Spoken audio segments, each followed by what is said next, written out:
why customer analytics is very important to drive the marketing plans. So customer analytics we look at in two ways. One is analytics for the prospects, analytics for the existing customer. So prospects means the people who want to buy your product. So who are the kind of people who are actually coming and inquiring, they are searching for the product.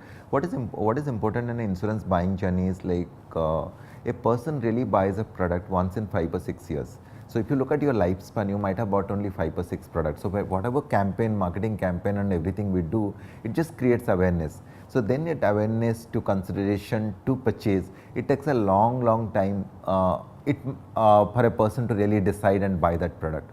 So what happens, analytics plays a very important role to how to really handhold the person who has got some bit of information, and today he moves between online and offline. He can actually go to offline, then he can come to online, and then he can go to offline again, or it can start with online, do some basic research, and then he can go to offline to a bank or to any of our distributor to buy the product. So how can you map the entire journey and you understand what the customer is doing and how to really use the analytics to give the right perspective. The other aspect is like our website or web analytics. When we have got a online buying platform, we are the market leader in online insurance sales. So if you look at 100 people coming to the site, only 2 or 3 people finally buy the product. There are 97 people actually drop out at different stages. The web analytics helps us to understand why the people are dropping out, how to really get back those people, or like provide right kind of information. So whenever they want to buy the product, they will look at us. In a customer perspective, once you become customer, that's a reassurance is a very important part of the tool, because if you look at persistence is a key important parameter in insurance, because a lot of people buy product but they don't really stay persistent. So this is an industry-wide problem. So how to make our customer more persistent? So that we try to understand customer behavior and try to provide right kind of information in different stages and nudge them or inform them or remind them the premium buying, premium payment time, so that they stay persistent. So we do a lot of analysis and persistency, surrender to ensure that how can we keep the people in our fold, and at the same point of time to remind them that why it is important to stay invested in insurance.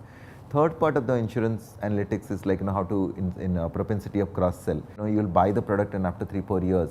So how to understand your product portfolio and try to really recommend the right kind of products to you.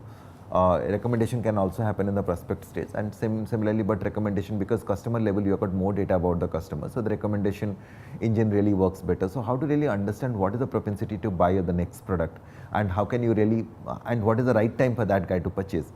So today with social data available, so if you can link your customer data with the social data, try to look at today what is the kind of changes happening in his life stages and how can we really propose the right product for the customer.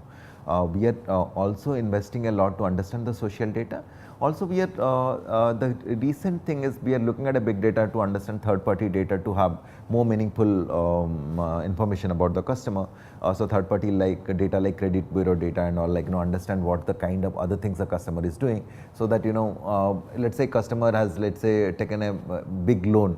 So he may not have probable money to really invest now. But if that loan is towards home loan, he might need a protection, because probably he has taken a huge loan. If something happens to him, his dream house may not stay with them. So how can you really build it in your insight and really give a right positioning of your communication, so that the customer is much more keen to really buy the product.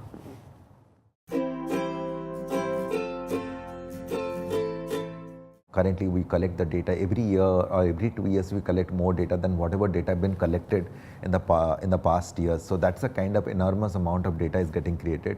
Wherever you are going in digital, we are leaving a footprint. We are visiting a net, visiting any site or visiting any app. We are leaving a footprint. So enormous amount of data is currently available.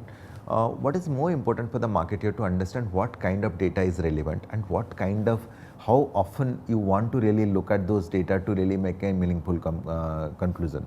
So sometimes less is more is another theory which we need to really look at when you are looking for a marketing campaign. To understand what I as a marketer feel that most of the time, rather than the past data, it is about the real-time data makes huge amount of difference. How can you make the real-time data, understanding real-time customer issues a much more bigger point in your marketing analytics or the customer journey? What is important, not to really look at huge amount of past data. It is looking at what is the new real-time data you're collecting about the customer, how you can make meaningful insight of the real-time data and try to do a meaningful campaign to the customer so that it is much more relevant and it will give you better response for your marketing money.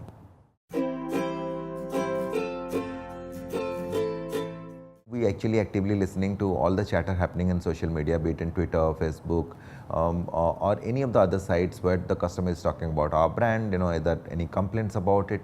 So we have got a filtering tool. It actually filters and send it to the right people, and it has got escalation metrics built in. So what happens whenever there is a complaint, or let's assume that there's a complaint on a Twitter about our product or about a process, about some experience, so that it goes to the right person and we ensure that the right person responds, not just saying that we'll get back to you quickly.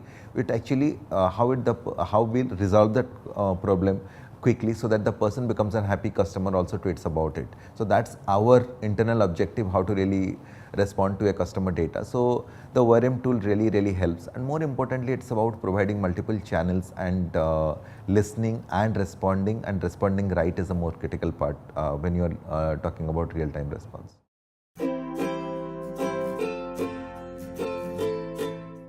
Well, omni-channel marketing is a buzzword, everyone is using it, but it's very difficult to real term in terms of utilizing it. What it means is that every channel or every touch point the customer connects, he has to get the same message, you get the same communication.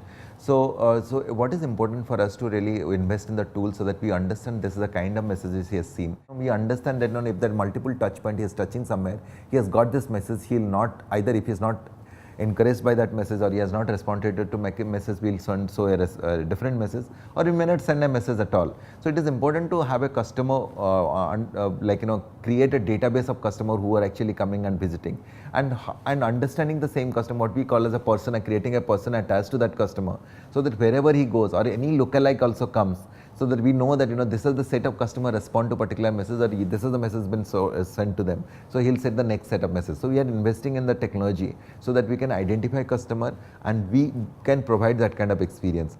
If you talk about a real omni-channel experience, so we have to also look at all the offline channels into fold. So that will take some bit of time, because what we are really creating a customer profile. So we want the person, anyone responding to any customer, any interaction, he should go back to the data and see where. So what we are trying to create a 360-degree customer tool. So whatever the information about the customer is stored in that tool. So be it his complaint, be it his purchases, be it his surrenders, so that whenever you actually start talking to the customer, when someone visits the offline channel, everything is recorded, so that you know what has happened to the customer before, whether he has seen 3 promotional messages or he has surrendered 3 policies before, so that you can start from there. Marketing has not been disrupted for a very long period of time, and the disruptions probably has happened in late 70s or early 80s, when the television come in, when the TV as a mode which has really moved. Like you look at advertising and marketing industry from a print based to a TV based, that's the first level of disruption. And probably for 20 or 30 years nothing much has happened, because the first digital wave is more like a tick mark kind of activity. So I have a website, I've got a page, or I'm doing a campaign, so more like a display campaign, probably same set of print campaign, you take it as probably display campaign. But what has happened, last couple of years, the disruption is much larger, and the customers are really changed. They're using different media, they're communicating differently, they're sourcing information differently, they're talking to brands differently, they're getting influenced differently. So looking at all this thing, I think the marketing job has changed. So I believe marketing is something which looks at the society, and you have to really look at how your customers are moving and you are responding back to the customer. So the roles are evolving. It's more like because when the roles are evolving, we think this is different. I don't think this is different. Whether it's a CMO or CMT, it will remain the same. You have to understand the customer, you have to understand your brand, you have to understand your key messages, but your messaging platforms might be different, your interaction might be different. You have to provide more one-to-one interaction. Probably previously, if you look at, is a mass bombing kind of thing.